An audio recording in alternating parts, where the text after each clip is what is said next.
తెలంగాణలో పార్టీ ఫిరాయింపు ఎమ్మెల్యేల వ్యవహారం మరోసారి హాట్ టాపిక్ అయింది. కేసు విచారణ చేపట్టిన జస్టిస్ సంజయ్ కరోల్, జస్టిస్ అగస్టిన్ జార్జ్ ధర్మాసనం చేసిన వ్యాఖ్యలు ఇప్పుడు చర్చనీయాంశమయ్యాయి. పార్టీ ఫిరాయింపు ఎమ్మెల్యేల కేసులో సుప్రీంకోర్టు కీలక ఆదేశాలు జారీ చేసింది. పెండింగ్లో ఉన్న ఎమ్మెల్యేల అనర్హత పిటిషన్లపై నిర్ణయం తీసుకునేందుకే స్పీకర్కి ఇప్పటికే తగిన సమయం ఇచ్చామని, ఇకనైనా నిర్ణయం తీసుకోకుంటే పరిణామాలు తీవ్రంగా ఉంటాయని హెచ్చరించింది. స్పీకర్కు ఇదే ఆఖరి అవకాశమని వ్యాఖ్యానించింది. కేసు విచారణను 2 వారాలకు వాయిదా వేసింది. 2023 తెలంగాణ అసెంబ్లీ ఎన్నికల్లో బీఆర్ఎస్ బీఫామ్పై గెలిచిన 10 మంది ఎమ్మెల్యేలు కాంగ్రెస్ పార్టీలో చేరారని, పార్టీ ఫిరాయించారనేది బీఆర్ఎస్ ప్రధాన ఆరోపణ. ఇందులో 7 ఎమ్మెల్యేలు అరికెపూడి గాంధీ, తెల్లం వెంకట్రావు, కృష్ణమోహన్, ప్రకాష్ గౌడ్, గోడెం మహిపాల్ రెడ్డి, పోచారం శ్రీనివాసరెడ్డి, కాలే యాదయ్యలపై వచ్చిన ఆరోపణలను స్పీకర్ తిరస్కరించారు. వాళ్ళు పార్టీ మారారు అనడానికి ఎలాంటి ఆధారాలు లేవని, వారిని బీఆర్ఎస్ పార్టీ ఎమ్మెల్యేలుగానే గుర్తిస్తున్నానని పేర్కొన్నారు.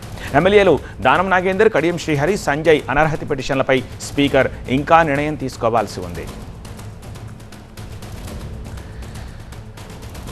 మరింత సమాచారం మా ప్రతినిధి ప్రభాకర్ అందిస్తారు. ప్రభాకర్, సుప్రీంకోర్టు తాజా డైరెక్షన్స్ తోటి స్పీకర్ ఎప్పటిలోపు ఆ ముగ్గురు గురించి డెసిషన్ తీసుకోవాల్సి ఉంటుంది? సుప్రీంకోర్టుని మరొక 4 వారాల గడువు స్పీకర్ కార్యాలయం స్పీకర్కి సంబంధించిన లాయర్ అభిషేక్ మను సింఘ్వి అడిగారు. కాకపోతే ఇప్పటికే చాలా సఫిషియెంట్ టైం ఇచ్చాము, ఇంకా కూడా దీన్ని ఎక్స్టెండ్ చేయలేమంటూ స్పీకర్ చెప్పారు. లేదు, మాకు ఇంకొక 3 ఎమ్మెల్యేల విచారణ ఉన్న నేపథ్యంలో, దీనిపైన నిర్ణయం ప్రకటించాల్సి ఉన్న నేపథ్యంలో ఇంకొక 4 వారాల గడువు ఇస్తే దీన్ని పూర్తి చేస్తామని అభిషేక్ మను సింఘ్వి వాదించగా, ద్విసభ్య ధర్మాసనం దాన్ని డినై చేస్తూ 2 వారాల గడువు ఇస్తున్నాం, 2 వారాల్లో మీరు కొంత ప్రోగ్రెస్ చూపించండి, దాని తర్వాత మీరు కోరిన 4 వారాల గడువిస్తామంటూ వ్యాఖ్యానించింది. సో కొంత సీరియస్ కామెంట్స్ అనే చెప్పాలి. ఇప్పటికే చాలా సఫిషియెంట్గా టైం ఇచ్చారు. ఇప్పటివరకు ఏం చేశారు అనే దానిపైన కూడా డిస్కషన్ జరిగింది. సో ఆ సందర్భంలోనే చెప్పారు, మధ్యలో 7 విచారణ పూర్తి చేశాం, 7 సంబంధించిన జడ్జిమెంట్ కూడా ఇచ్చాం. దాని తర్వాత అసెంబ్లీ సమావేశాలు జరిగాయి. దాని తర్వాత అసెంబ్లీ సెక్రటరీ జనరల్ కొత్త వారు వచ్చారు. ఇదంతా ప్రాసెస్ని వివరించే ప్రయత్నం చేశారు. సో దానికి కొంత కన్విన్స్ అయినప్పటికీ కూడా స్పీకర్ తరపు న్యాయవాది అడిగిన టైం ఇవ్వడానికైతే కోర్టు డినై చేసింది. కేవలం 2 వీక్స్ మాత్రమే జడ్జిమెంట్, 2 వీక్స్ మాత్రమే టైం ఇచ్చింది. ఇక 3 విచారణ జరగాల్సి ఉంది. కడియం శ్రీహరి, దానం నాగేందర్, అట్లాగే సంజయ్, ఈ 3కి సంబంధించిన జడ్జిమెంట్ రావాల్సి ఉంది. సో దీంట్లో చాలా హై స్ట్రైక్ రేట్గా భావిస్తున్న 2 కేసులు కూడా, ఒకటి దానం నాగేందర్, అట్లాగే కడియం శ్రీహరి. దానం నాగేందర్ ఏకంగా బీఫామ్తో, కాంగ్రెస్ పార్టీ బీఫామ్తో పార్లమెంట్ ఎలక్షన్స్లో సికింద్రాబాద్ కాంగ్రెస్ అభ్యర్థిగా పోటీ చేశారు. దాని తర్వాత కడియం శ్రీహరి తన కూతురు కడియం కావ్య కోసం కండువా వేసుకొని మరీ ప్రచారం చేశారు. సో వీళ్ళిద్దరికి అయితే హై స్ట్రైక్ రేట్ ఉన్నట్టుగా మొదటి నుంచి కూడా రాజకీయ వర్గాల్లో చర్చ జరుగుతున్న నేపథ్యంలో, సో ఈ 2 లాస్ట్ సెషన్లోనే ఈ 2 పెండింగ్లో ఉన్నాయి. సంజయ్కి సంబంధించి కూడా యాక్చువల్గా మొదట జాయిన్ అయిన ఎమ్మెల్యే సంజయ్ ఉన్నారు. మొదట 2 జాయిన్ అయిందే సంజయ్. కాకపోతే సంజయ్ విచారణ కొంత లేట్ అవుతుంది. కాకపోతే ఇద్దరికి సంబంధించి మాత్రం ఇప్పుడు పొలిటికల్ సర్కిల్స్లో చాలా ఇంట్రెస్టింగ్ చర్చ అయితే జరుగుతుంది. దానం నాగేందర్ అసెంబ్లీ జరుగుతున్న టైంలో చిట్చాట్లో కూడా చెప్పారు, నేను రిజైన్ చేస్తా అంటున్నారు, కాకపోతే ఓపిక పట్టాలని హైకమాండ్ డైరెక్షన్స్ ఉన్నాయి, అందుకే ఓపిక పడుతున్నాను, నేను ఫైటర్ని, నేను ఫైట్ చేయడానికి రెడీగా ఉన్నానంటూ చెప్పారు. సో బై ఎలక్షన్ వస్తుందనే ఇండికేషన్స్ డెఫినెట్గా, అంటే ఈ విషయంలో యాంటీ డిఫెక్షన్ వస్తుందనేది అయితే వీళ్ళ కన్ఫర్మేషన్ ఉన్నట్టుగానే కామెంట్స్ చేస్తున్నారు. కానీ స్పీకర్ నిర్ణయం ఏ రకంగా ఉంటుంది, స్పీకర్ నిర్ణయాన్ని మళ్ళీ సుప్రీంకోర్టు ఏ రకంగా చూస్తుంది, స్పీకర్ నిర్ణయం తీసుకున్న తర్వాత మళ్ళీ సుప్రీంకోర్టు కూడా డెసిషన్ తీసుకోవాల్సి ఉంటుంది. కాబట్టి ఏ రకంగా దీన్ని తీసుకుంటుంది, ఏ రకమైన నిర్ణయాన్ని ఇస్తుందని అయితే చూడాల్సి ఉంది. ఆల్రైట్ ప్రభాకర్. పండగ వేళ పల్నాడులో హై టెన్షన్ నెలకొంది. పిన్నెల్లి గ్రామంలో ఎస్సీ నేత, వైసీపీ కార్యకర్త సాల్మన్ మృతిపై వివాదం నడుస్తోంది. 4 రోజుల క్రితం పిన్నెల్లి గ్రామంలో సాల్మన్ ఇంటిపై దాడికి దిగిన ప్రత్యర్థులు అతన్ని తీవ్రంగా గాయపరిచారు. హాస్పిటల్లో చికిత్స పొందుతూ సాల్మన్ మరణించాడు. అయితే సాల్మన్ అంత్యక్రియలపై రాజకీయ రగడ జరిగింది. సాల్మన్ అంత్యక్రియల్లో పాల్గొనేందుకు వెళ్తుండగా మాచివరం దగ్గర మాజీ ఎమ్మెల్యే కాసు మహేష్ ను పోలీసులు అడ్డుకున్నారు. దీంతో కాసు మహేష్ కి పోలీసులకు మధ్య వాగ్వాదం జరగడంతో రోడ్డుపై బైఠాయించి కాసు మహేష్ నిరసన తెలిపారు.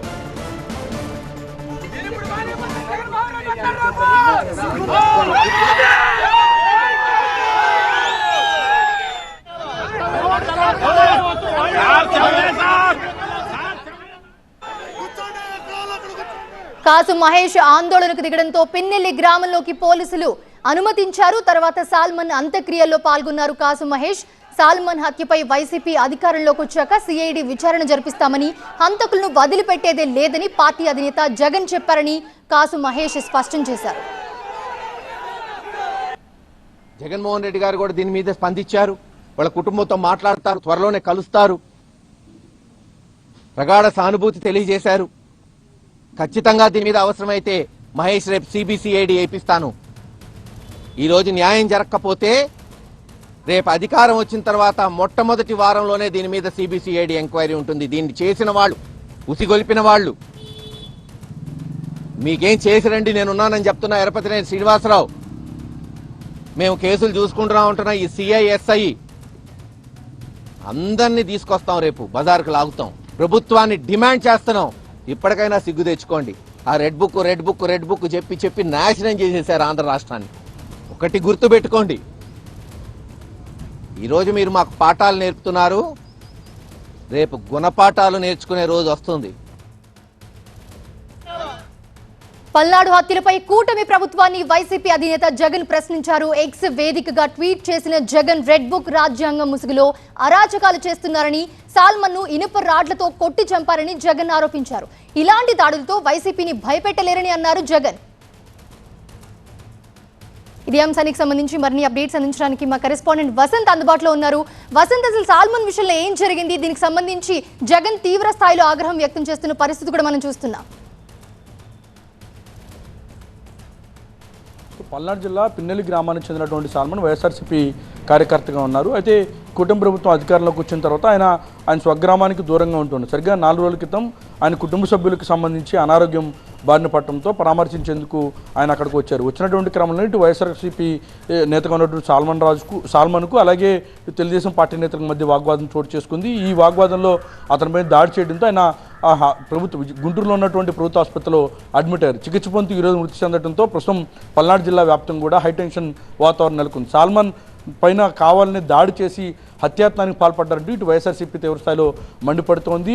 ఇటు ఏపీలో కూటమి ప్రభుత్వం అధికారంలోకి వచ్చిన తర్వాత చిన్న వైఎస్ఆర్సీపీ సామాన్య కార్యకర్తలపైన ఈ రకంగా దాడులు పూనుకోవడం ఏంటంటూ కూడా వైఎస్ఆర్సీపీ ప్రశ్నిస్తోంది. గతంలో కూడా పల్నాడు జిల్లాలో ఇటువంటి ఘటనలు చోటు చేసుకున్నాయి. ప్రభుత్వం కనీసం సామాన్య కార్యకర్తల విషయంలో ఈ రకంగా చూసి చూడనట్లు వ్యవహరించడం ఏంటి, ఈ రకంగా దాడులు చేయడం ఏంటంటూ కూడా వైఎస్ఆర్సీపీ ప్రశ్నిస్తూ ఉంది. ఇప్పటికే ఈ వ్యవహారం పైన వైసీపీ అధినేత వైఎస్ జగన్మోహన్ రెడ్డి తీవ్రస్థాయిలో మండిపడ్డారు. మరోవైపు సాల్మన్కి సంబంధించినటువంటి అంత్యక్రియల వ్యవహారంలోనూ కూడా ఈరోజు ఒక హైటెన్షన్ వాతావరణం నెలకొంది.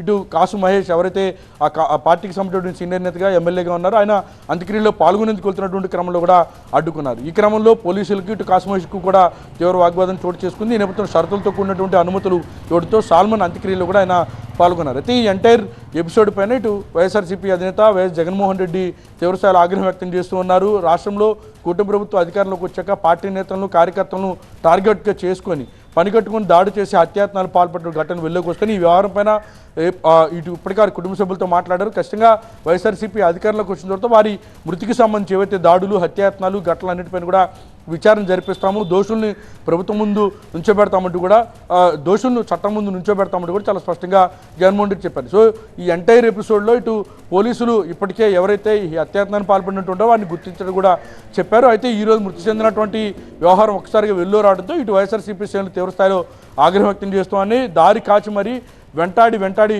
దాడి చేశారు. కాబట్టి ఈ వ్యవహారంలో దోషులపైన కఠిన చర్యలు తీసుకోవాలి, వారిని కఠినంగా శిక్షించాలంటూ కూడా ఇటు వైసీపీ అయితే డిమాండ్ చేస్తోంది. అయితే జగన్మోహన్ రెడ్డి వారి కుటుంబ సభ్యుల్ని ఇప్పటికే పరామర్శించారు, ప్రగాఢ సానుభూతి తెలియజేశారు. వారి స్వగ్రామానికి వెళ్ళి పరామర్శిస్తానంటూ కూడా ఇప్పటికే జగన్మోహన్ రెడ్డి స్పష్టం చేశారు. ఇప్పటికే ఈ అంశానికి సంబంధించి ఆయన ప్రకటన కూడా రిలీజ్ చేశారు. అంబేద్కర్ కోనసీమ జిల్లాలో ప్రబల ఉత్సవాలు ఘనంగా జరుగుతున్నాయి. కోనసీమలోని 160 గ్రామాల్లో ఈ ప్రబల తీర్థం ఉత్సవాలు నిర్వహిస్తున్నారు. జగ్గన్న తోటలో నిర్వహించే ప్రబల తీర్థానికి 476 సంవత్సరాల చరిత్ర ఉంది. 7 ఎకరాల్లో ఉన్న కొబ్బరి తోటల్లోని జగ్గన్న తోటకు ఏకాదశ రుద్రుల ప్రభలు తరలి వస్తున్నాయి. ఎంతో విశిష్టత ఉన్న జగ్గన్న తోట ప్రబల తీర్థాన్ని రాష్ట్ర పండుగగా గుర్తించి భారీ ఏర్పాట్లు చేసింది ప్రభుత్వం.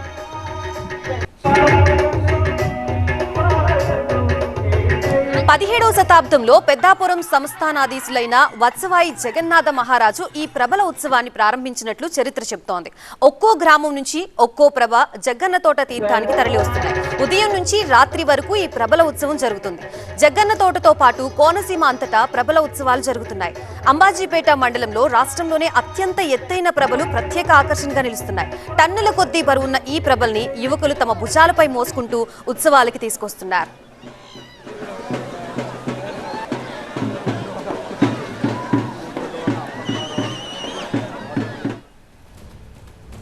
అంబేద్కర్ కోనసీమ జిల్లాలో ప్రబల ఉత్సవాలకు సంబంధించి పూర్తి అప్డేట్స్ ఇవ్వడానికి మా ప్రతినిధి సత్య సిద్ధంగా ఉన్నారు. సత్య,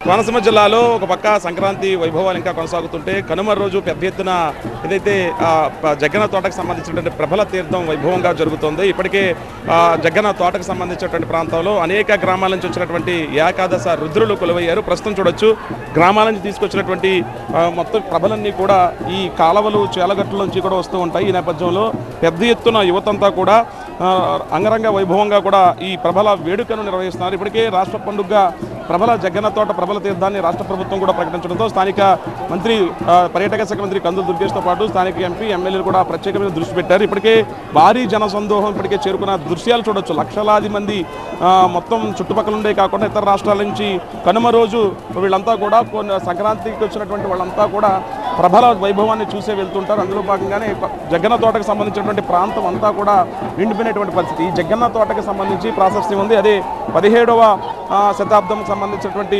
అప్పట్లో సంస్థానాధీశులైనటువంటి వారు ఈ ప్రబల తీర్థ వైభవాన్ని కూడా అప్పట్లో వెలుగులోకి తీసుకొచ్చారు. అప్పటి నుంచి వైభవంగా కూడా కొనసాగుతుంది. ఇక్కడ చుట్టుపక్కల ఉన్నటువంటి అనేక గ్రామాల నుంచి వ్యాఘ్రేశ్వర స్వామి, గదపుడు నుంచి మేనకేశ్వర స్వామి, అలాగే ఒక్కలంక నుంచి కాశీ విశ్వేశ్వర స్వామి, ఇలాగా ప్రభల మీద ఒక్కొక్కరుగా దేవుళ్ళు కొలువై ఉంటూ ఉంటారు. అలాగా యువకులంతా కూడా గ్రామస్తులంతా కూడా చేరి కాషాయం ధరించి కాషాయం టవల్లన్నీ కూడా ధరించి వెదురు బొంగుతో చేసిన ప్రభలకు సంబంధించి పూర్తిగా కూడా ఆ స్వామివారిని కొలువై ఉంచుతారు. అలాగే గ్రామాలకు సంబంధించి పాలగుమ్మ గ్రామం కావచ్చు, గంగలకూరు, అలాగే గంగలకూరు అగ్రహారం ప్రభ ప్రత్యేకత ఉంటుంది. ఆ చేల గట్లలోంచి వీళ్ళంతా కూడా కర్రల చేతబట్టి ఆ కర్రల్ని నీటిలో కొడుతూ అలాగే చేలల్లో కొడుతూ ఉత్సాహంగా యువతంతా కూడా ఈ జగ్గన్న తోట ప్రభలన్నీ కూడా ఉత్సవంగా తీసుకొస్తూ ఉంటారు. అలాగే చుట్టుపక్కల ఉన్నటువంటి ఇంకా జగ్గన్న తోట ఉత్సవాలకు సంబంధించి కోనసీమ వ్యాప్తంగా కూడా చాలా చోట్ల చిరతపూడి, వాకలగురు కావచ్చు, తొండవరము, అలాగే సాకూరు, గన్నెపల్లితో పాటు ఐనవిల్ మండలం సంబంధించినటువంటి మామిడి కుదురు, పీగన్నవరము, అలాగే శివకోటి నుంచి అనేక ప్రాంతాల నుంచి ఈ ప్రబల వైభవం జరుగుతుంటుంది. ఇక్కడ ఈ ఏకాదశి రుద్రులకు సంబంధించినటువంటి ప్రభలకు మాత్రం ఒక ప్రత్యేకమైనటువంటి స్థానం ఉంటుంది. ఎందుకంటే ఇక్కడ దాదాపు 476 సంవత్సరాలుగా కూడా ఈ ప్రబల వైభవం కొనసాగుతూ ఉంది. అందులో భాగంగానే మొత్తం సంక్రాంతికి వచ్చినటువంటి వారంతా కాకుండా చుట్టుపక్కల ఉన్నటువంటి తెలుగు రాష్ట్రాల ప్రజలు కూడా ఈ వైభవాన్ని తిలకిస్తూ ఉంటారు. జగ్గన్న తోట ప్రబల తీర్థం అయితే మాత్రం ఈసారి రాష్ట్ర పండుగ ప్రకటించడంతో పెద్ద ఉత్సాహంగా కొనసాగుతుందనే చెప్పాలి. పర్సన్ రసూల్తో కలిసి సత్య డివిజన్ జగ్గన్న తోట నుంచి. Right, thank you Satya. Coming to 4th news. Mulugu జిల్లా మేడారం వనదేవతల్ని దర్శించుకునేందుకు భక్తులు పోటెత్తుతున్నారు.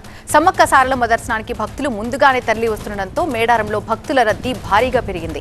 దీంతో మేడారం పరిసరాలు భక్తులతో కిటకిటలాడుతున్నాయి. తెలుగు రాష్ట్రాలతో పాటు ఛత్తీస్గఢ్, ఒడిశా, మహారాష్ట్ర నుంచి వేలాదిగా భక్తులు తరలి వచ్చి అమ్మవార్లను దర్శించుకుంటున్నారు.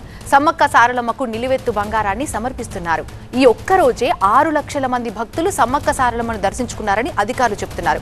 ఇక ఈ క్రమంలోనే పస్రా, మేడారం, జాకారం, మేడారం మధ్య వాహనాల రద్దీ విపరీతంగా కనిపిస్తోంది. అలర్ట్ అయిన పోలీసులు వాహనాలని పార్కింగ్ స్థలాల వైపు మళ్లిస్తున్నారు. మేడారం మార్గ మధ్యలోని గట్టమ్మ తల్లి ఆలయం దగ్గర కూడా భక్తుల రద్దీ నెలకొంది. ఈ నెల 28 నుంచి 31 వరకు మేడారం మహాజాతర జరగనుండగా వరుస సెలవులతో భక్తులు ముందుగానే మొక్కులు చెల్లించుకునేందుకు పోటెత్తుతున్నారు.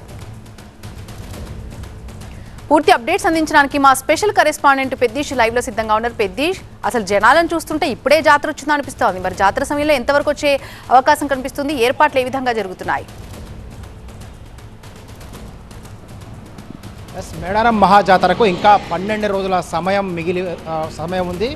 సో జనవరి 28, 29, 30, 31 ఈ 4 రోజుల పాటు మహాజాతర జరుగుతుంది. కానీ భక్తులు మాత్రం ఇంత ముందస్తుగా తరలి వచ్చి మొక్కులు చెల్లించుకుంటున్నారు. కొన్ని వేల వాహనాలు మేడారంకు ఇప్పుడే క్యూ కడుతున్నాయి.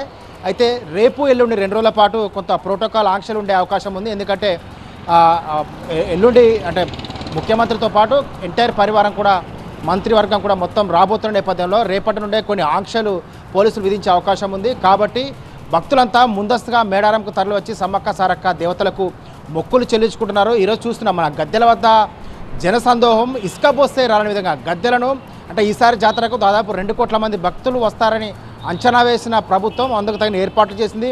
గద్దెల విస్తరణ జరిగినప్పటికీ ఇక్కడ జనం ఏ విధంగా కిక్కిరిసిపోయి కనిపిస్తారో చూడవచ్చు. ఒకవైపు జంపన్నవాగు మొత్తం జనసందోహంగా మారిపోయింది. వరుస క్రమంలో ఉన్నటువంటి సమ్మక్క, సారక్క, పగిడిద్దరాజు, గోవిందరాజు గద్దెల ప్రాంగణం కూడా మొత్తం ఎటు చూసినా జనసందోహంగా మారిపోయింది.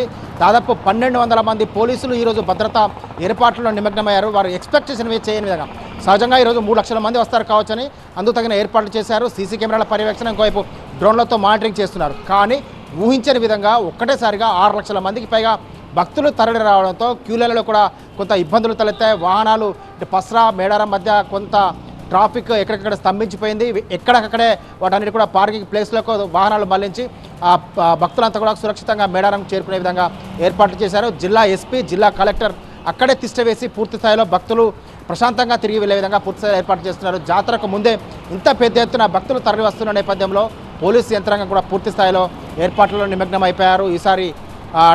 ఈసారి జాతరకు అయితే 2 కోట్ల మందికి పైగా భక్తులు వస్తారనే అంచనాలతో ఇప్పుడు ఇది ఒక ఎగ్జాంపుల్గా భావిస్తూ తగిన ఏర్పాట్లు చేస్తున్నారు.